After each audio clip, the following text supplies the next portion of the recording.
नमस्कार, आप देख रहे हैं खरी बात न्यूज। मैं हूं साक्षी राय और चलते हैं आज की खबर की ओर।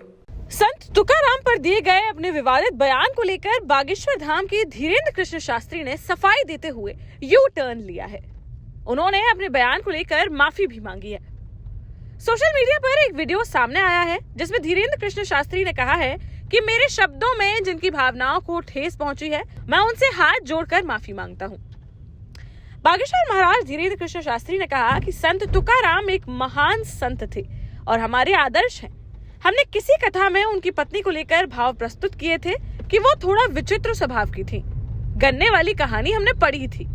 संत तुकाराम को लेकर हमने एक किताब में पढ़ा था कि उनकी पत्नी उन्हें गन्ना लेने भेजती थी, फिर एक गन्ने से उनकी पिटाई के चलते 2 टुकड़े हो गए, तो इसे मैंने अपने भाव से समझाया। मेरे शब्दों से जिनकी भावनाओं को ठेस पहुंची, उनसे हाथ जोड़कर माफी मांगता हूं और अपने शब्दों को वापस लेता हूं। आपको बता दें कि धीरेन्द्र कृष्ण शास्त्री का वीडियो सामने आने के बाद महाराष्ट्र में उनके खिलाफ विरोध शुरू हो गया था। एनसीपी के एक विधायक ने धमकी देते हुए कहा था कि अगर धीरेन्द्र शास्त्री ने माफी नहीं मांगी तो फिर परिणाम भुगतने के लिए उन्हें तैयार रहना पड़ेगा। श्री सीताराम भगवान की जय, बागेश्वर धाम की जय, संत भगवान की जय। आज हमको अभी महाराष्ट्र हमारा मंडल आया है पूरा, हमारे मंडल ने सब अवगत कराया। तो संत तुकाराम जी को लेकर के कोई भाव वहां पर एक विचित्र रूप से विचित्र भाव से प्रस्तुत कर रहे हैं। अपितु संत तुकाराम एक महान संत, हमारे आदर्श हैं।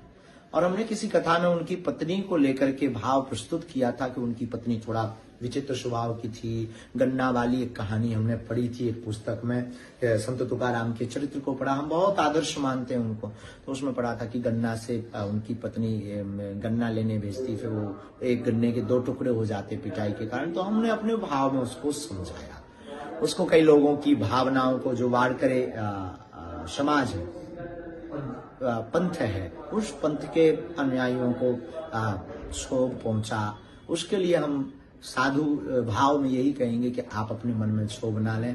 हम अपने शब्दों को पुनः वापस लेते हैं, परंतु हमारा ध्येय संत तुकाराम के लिए बहुत दृढ़ है, बहुत उच्च श्रेणी का है। संत तुकाराम नकारात्मकता में भी सकारात्मकता खोज लेते हैं। संत तुकाराम विपरीत परिस्थिति में भी सब अनुकूल कर लेते हैं।